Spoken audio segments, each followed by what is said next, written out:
সত্যি বলছি, সকালবেলা এই শাকটা দিয়ে ভাতটা যা লাগলো না, একবার খেলে কিন্তু তোমরা বারবার বলবে। আর আমার দেখো এই ভাতটা কিন্তু নিমিষের মধ্যে খাওয়া হয়ে গিয়েছে। সকালবেলা তো আমি এই শাকটা দিয়ে পুরো ভাতটা খেয়ে নিলাম, এতটা সুস্বাদু হয়েছিল। আর বাড়ির সবাই খুব পছন্দ করেছে, তাই বলছে কালকেও আবার এই শাকটা রান্না করার জন্য। তাহলে আমি এই শাকটা কীভাবে করলাম চলো দেখে নেওয়া যাক। এখানে এক আঁটি নোটের শাক এনেছে, আর এই শাকটা কিন্তু বাজার থেকে এনেছে। কিন্তু সকালবেলা এক কাকিমা শাকটা তুলে বিক্রি করতে যাচ্ছিল, সেই কাকিমার থেকে এই শাকটা নিয়েছে। শাকটা দেখো একদম কচি। এই শাকের আমি শুধু পাতাগুলো নেব, দুই একটা শাকের ফুল হয়েছে, সেই ফুলগুলো নেব না। একটু সময় ধরে এইভাবে আমি বেছে নেব। আমি ভাত বসিয়ে নিয়েছি, আর ভাত হতে হতে এই শাকটা কিন্তু কাটা হয়ে যাবে। দেখো প্রতিটা শাকের আমি শুধু আগাটা নিচ্ছি, আর দুই একটা কচি পাতা আছে, সেই কচি পাতাগুলোও নিয়ে নিচ্ছি। অনেকে তো অনেক রকমভাবে রান্না করেছে, একবার এইভাবে রান্না করে দেখতে পারো, খেতে কিন্তু দুর্দান্ত লাগবে। এখানে কথা বলতে বলতে দেখো সব শাকগুলো আমি বেছে নিয়েছি। এবার শাকগুলো আমি কেটে নেবো। আমি ছুরির সাহায্যে, আমার এইভাবেই মনে হচ্ছে বেশি সুবিধা হবে। যতটা পারবে তোমরা একদম মিহি কুচি কুচি করে নেবে। এইভাবে দেখো একদম মিহি আমি কুচি কুচি করে নিচ্ছি। এইভাবেই প্রথমে শাকটা আমি কেটে নেব। আর এই শাকটা কিন্তু কাটার আগে ধুয়ে নিতে হবে, সেই ভিডিওটা তোমাদের সাথে দেখাতে আমি ভুলে গিয়েছিলাম। শাকটা কাটার আগে ধুয়ে নিলে কিন্তু ভালো হবে। এখানে দেখো সব শাকটা কিন্তু আমার কাটা হয়ে গিয়েছে। এদিকে কড়াইটা বসিয়ে দিয়েছি, এর মধ্যে 1 চামচ সর্ষের তেল নিয়ে নিলাম। খুব বেশি কিন্তু তেল লাগবে না, দেখো এই তেলেই কিন্তু রান্না হয়ে যাবে। এবার প্রথমে দুটো শুকনো লঙ্কা নিয়েছি, লঙ্কাগুলো হালকা ভেজে নেব, কারণ এই শাকের মধ্যে লঙ্কা ছাড়া ভালো লাগে না।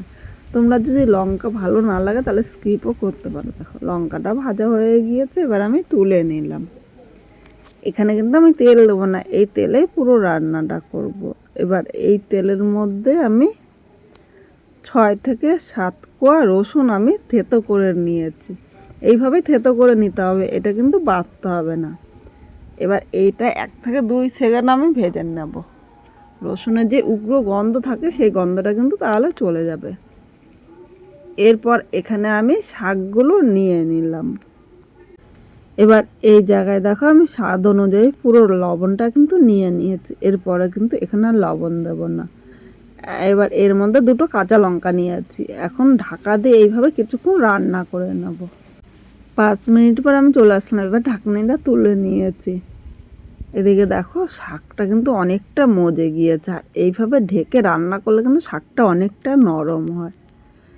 এখন আমি এই শাকটা একটু নেড়ে চেড়ে নেব। এই শাকটা কিন্তু মিডিয়াম আগুনে রান্না করতে হবে, খুব জোরে আগুন দেওয়া যাবে না। মিডিয়াম আগুনে একটু সময় ধরে রান্না করবে।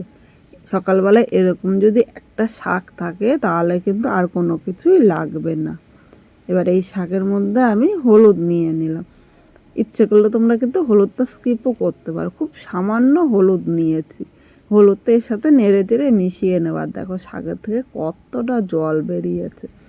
এইভাবে মিডিয়াম আগুনে আরও কিছুক্ষণ রান্না করবো। এখন কিন্তু আর ঢাকা দিতে হবে না। এই শাক কিন্তু আমাদের প্রতিদিন খাওয়া উচিত। সবুজ শাক সবজির মধ্যে কিন্তু অনেক গুণ থাকে, তোমাদের কিন্তু আলাদা করে বলতে হবে না। তাই তোমরা চেষ্টা করবে প্রতিদিনই কোনো না কোনো শাক খাওয়ার জন্য। এখানে সব কিছু নেড়ে চেড়ে নিয়েছে, এবার আরও কিছুক্ষণ এইভাবেই রান্না করে নিলাম। এখানে দেখো শাকটা কিন্তু হয়ে গিয়েছে। এবার আমি নামিয়ে নেব।